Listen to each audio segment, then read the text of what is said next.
भेनेजुएलामा 40 सेकेन्डको अन्तरमा 7.1 र 7.5 म्याग्निट्युडका शक्तिशाली भूकम्प। मारिनेको संख्या लाखसम्म पुग्न सक्ने अमेरिकी भूगर्भ सर्वेक्षणको अनुमान। दक्षिण अमेरिकी मुलुक भेनेजुएलाको क्यारिबियन तटीय क्षेत्रमा पछिल्लो सवा शताब्दी यताकै सबैभन्दा शक्तिशाली र विनाशकारी भूकम्प गएको छ। अमेरिकी भूगर्भ सर्वेक्षणका अनुसार स्थानीय समय अनुसार बुधबार बेलुकी 6:04 मा मात्र 39 सेकेन्डको अन्तरालमा लगातार 7.2 र 7.5 म्याग्निट्युडका दुईवटा शक्तिशाली भूकम्प गएका हुन्। भूकम्पले बनाएको क्षतिको प्रष्ट विवरण नआएको भए पनि त्यो संख्या लाखको हाराहारीमा सम्म पुग्न सक्ने त्रास उत्पन्न भएको छ। अमेरिकी भूगर्भ सर्वेक्षणको पेजर प्रणालीले सार्वजनिक गरेको वैज्ञानिक विश्लेषण अनुसार यस महाविपत्तिमा मृत्यु हुनेहरूको संख्या 10,000 देखि 1 लाखसम्म पुग्ने उच्च जोखिम रहेको देखाएको छ। भूकम्पको समयमा देशमा काराबोबो युद्धको सम्झनामा राष्ट्रविदा परेकाले धेरैजसो नागरिकहरू कार्यालयमा नभई आफ्नै घर तथा आवासभित्र रहेका बेला भवनहरू भत्किँदा व्यापक मानवीय क्षति भएको अनुमान गरिएको छ।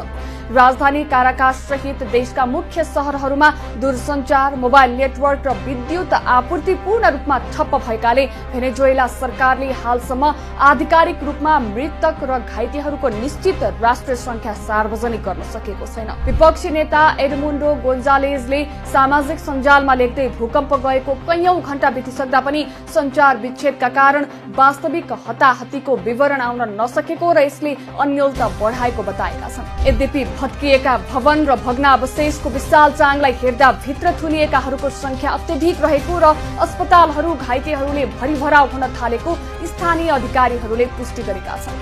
अमेरिकी राष्ट्रपति डोनाल्ड ट्रम्पले एक विज्ञप्ति जारी गर्दै भूकम्पले भयानक र स्तब्ध पार्ने संख्यामा मानवीय क्षति पुर्याएको उल्लेख गरेका छन्। अमेरिकी सरकारले भेनेजुएलामा आपतकालीन खोजी तथा उद्धार टोली र चिकित्सा सहायता सामग्रीहरू पठाउने प्रक्रिया सुरु गरिसकेको छ। भूगर्भविदहरूका अनुसार क्यारिबियन प्लेट र दक्षिण अमेरिकी प्लेटको स्थानान्तरण सीमामा अवस्थित सान सेबास्टियन र बोनको जस्ता मुख्य फल्ट लाइनहरूमा दशकौंदेखि सञ्चित शक्ति अचानक विस्फोट हुँदा यो प्रलयकारी भूकम्प गएको हो।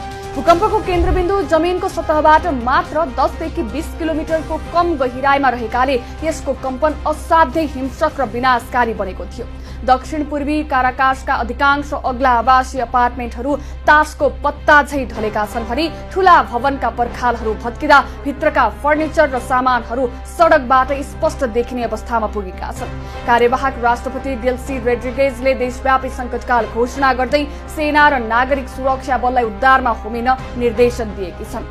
हाल प्रभावित क्षेत्रहरूमा पराकम्पहरू जाने क्रम जारी रहेकाले जीवितै उद्धार गर्न सकिने आशमा उद्धार कर्मीहरूले कंक्रिटका संरचनाहरू पन्छाउने कार्यलाई रातभर तीव्रता दिएका छन्।